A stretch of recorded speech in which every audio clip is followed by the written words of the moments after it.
What is up, guys? Welcome to another video, and today we're here for some more Forza Horizon 4. I just want to quickly say it's really late in my house, everyone's asleep, but I really wanted to make this video talk about my first impressions of the game, show you guys a bit of gameplay that I've managed to get my hands on regarding Horizon 4, and just kind of go over my first impressions, my first thing. I'm basically going to do a video tomorrow talking about everything you need to know about Horizon that we know to this point, but in this video I kind of wanted to give my first impressions of what I actually thought about the game, you know, show you a little bit of gameplay that I have. It's not much, but you know, I just wanted to kind of show you a bit of that, and just talk about everything as a whole, because I've kind of got some interesting opinions about this, and I'm really looking forward to Horizon 4. I do want to apologise if my voice is a bit quieter. Like I said, everyone's asleep in my house, and I don't really want to wake anyone up. So, with that being said, let's go ahead and get straight into this. Horizon 4 is looking amazing. Now, before we even talk about that, I want to let's backtrack to my E3 reaction. So, I streamed the Microsoft conference. That's what you're seeing right now, and this was my initial reaction. I'm not going to play anything, but essentially, all you need to know is that I was really kind of a bit cautious with the way they kind of showed the game off. Wasn't good at all. They didn't show off any of the main things which got me excited for the game, which I found out after the conference. For example, there's a race editor in the game, so that means you can use any, like, you can pick any track and you can do all that. It's in the game. So you've got a race editor, you've got purchasable houses, you've got avatar customization. That is 3 of many more things which are being added to this game. 72 player, all like lobbies, like seamless lobbies which happen all the time. That is huge. There's like so much more to this that meets the surface level which they didn't talk about, and that's what I'm really surprised by. Seasons doesn't impress me in the slightest. The crew's doing that, and it's the whole of America, so I can't necessarily say that Seasons is really exciting me. Nor can I necessarily, you know, even say the world being seamless is awfully exciting, because the crew did that in 2014. What is exciting is the stuff like the race editor, like the Formula Drift pre-order bonus. Like, that is really cool. It was very weird how they went across it at the actual conference. I don't think they did the best of jobs of showing us Forza fans, at least, the stuff that we want to see. Like, the race editor for me is a killer feature. That's something which a game hasn't done, period, in ages. Drift suspension upgrades, that's a thing now. So, you know, for the drifters in the Forza community, you've got your own suspension upgrade. Hopefully that means maybe there's a mode in the game. I don't know. But there's a lot of things that there is that you can look forward to with this now being here. Even in the trailer, there was one scene where an Audi Quattro was rallying with another car trailing behind him, chasing behind him, and it just got me thinking, there's no reason why we couldn't see a rally mode, you know, in this game on launch. With the Crew 2 coming out, we're honestly spoiled for choice now. I feel like we're in 2014 again. To have this and the Crew 2, you know, alongside each other, that's going to be an amazing time for racing games. And the best part about this is it comes out in October, which is like a month after the Crew's first major DLC, free DLC in Gator Rush. So it comes out in a perfect time where we're going to be having some downtime from the Crew. It's lasted us all summer up until that point. And then we've got Horizon, which, you know, comes through with so much. It feels like there's actually progression. It feels like it's actually different to the last game. It feels like this was finally the kick up the arse they needed to really start progressing the series. With Playground, I feel like the last two installments, they had no competition, and they just put it in cruise control. And yes, the games were good. The games were good. There was nothing wrong with the games, but they lacked something. Just because the game wasn't broken, and just because the game, it was still boring. It wasn't a fun game, for me at least. I felt like I wasn't doing much. As long as there's motivation in this game and an actual goal to reach, I feel like even if they follow the same progression model as Horizon 3 with the fans, if there's more substance to this game, which I think there is, we could have the best Horizon since the first one right here. I am not one to, you know, get really excited for no reason, especially about Horizon games. You know, I'm very skeptical when it comes to this, because I'm not a fan of the DLC practices they run, especially when people like the Crew now are doing these things where they aren't even making anyone pay for DLC anymore. I just don't think that should be a thing.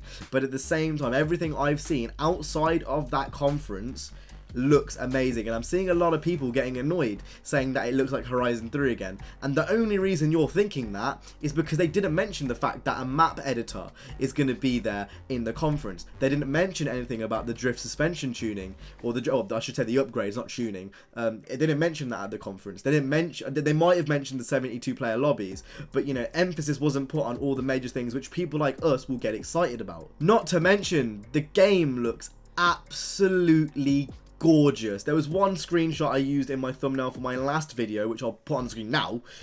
It looks like real life. That McLaren Senna from the back end, that looks real. And Forza is the best looking game. I don't care what anyone says. A lot of people are going to say Drive Club. Drive Club isn't in 4K as far as I'm concerned.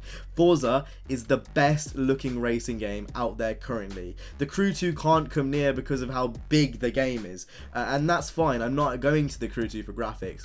Horizon looks amazing. The physics look a lot more planted, but I don't really want to comment on that too much because, again, I don't really know enough about it. You need to get your hands on it to understand it, and in these demos the physics are usually different to the final build. When you play the demo, which will come out in probably around September time, because Forza games always have demos, you'll notice that the physics will be different in that compared to the final game. And obviously when you're driving fully upgraded cars, it's not necessarily the same, so I wouldn't, you know, worry about the physics until the actual full game launches. But everything I've seen so far outside of the conference is making me very, very, very excited to see what they have on store now.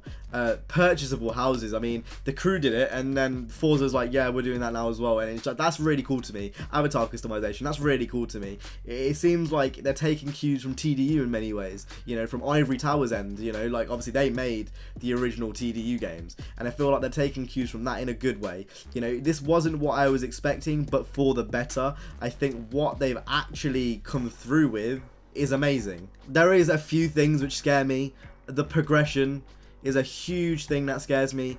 It's one of those things, like, Horizon hasn't got progression right since the first, and I haven't seen any progression that, like, they didn't talk about it in any way so far. Obviously, like, the conference only ended like an hour and a half ago, so we're gonna hear much more over the course of this next week, as you know, we get more interviews and stuff along the way. But we haven't heard anything about progression. There's something which Horizon's been missing for ages. You know, are houses purchasable? Are they unlockable by level? How's that gonna work? Is money gonna be given worth in the game? Like, does it actually matter to have 14 million or no? You know, is it gonna be the same old? Are we gonna get a rally mode? Is there a drift mode in this game? Because there's drift suspension upgrades.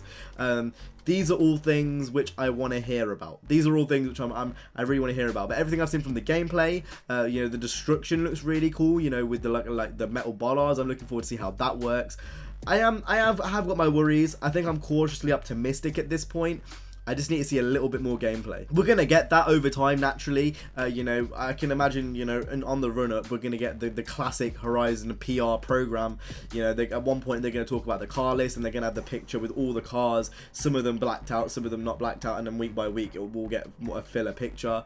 You know, we're going to get a demo at some point in late September. Obviously, this comes out with the Game Pass, which is really cool, so we might see something across with like with that as well. I'm just, yeah, I'm having to keep my voice down because everyone's quiet, but I promise I am really excited for this game. It's, again, they blew me away, and it's something which I didn't really realize until after. If you watch my reaction, which I'll link down in the description, I wasn't really awfully excited in the moment, because they didn't really talk about anything I wanted them to talk about. But now, looking back on it now, it is still a music festival. Bikes, hovercrafts, and like, I just feel like they've nailed it. They've really have. Maybe Playground Games being acquired by Microsoft Studios was the kind of motivation thing they needed to get back to where they were with the first. I feel like in the first game there was a sense of like of hunger, of like, yeah, we need to make a really, really good game. With 2 and 3, I feel like they put it in cruise control and they didn't really worry about progressing the forum. They kind of just stayed the same, and all the power to them. They had the best games out there, and you know, now with Ivory Tower finally nailing their vision, I feel like they have some competition now. you know, the Forza has competition with the Crew, and likewise. And it's going to be so nice to have 2 racing games at once for once. Like, it's been years since I can say that. Since 2014, like when the original Crew and Horizon 2 came out, that was the last time we've had 2 racing games to play like this, and I get really excited by that. That whole idea really excites me. Now, with that being said, I don't want to ramble on for too much longer. You guys have heard everything I've got to say. I'm really looking forward to this game, and I can't wait to see what Playground Games has in store for us. If I do find any gameplay, I'll link them down in the description over the course of the next few days of the Horizon 4 content that you're going to be seeing rolling out on the channel. This is the first of probably about 3 more videos I'm going to do on Horizon, so yeah, make sure to go ahead and stay subscribed. There's already one on the channel currently, so if you want to go ahead and check that out, again, just click the channel, it'll be right there. But that's been it from me today. I hope you guys enjoyed. If you did, make sure to go ahead and hit the like, subscribe. I'll see you guys in the next one. You guys have been awesome. Stay safe, and peace.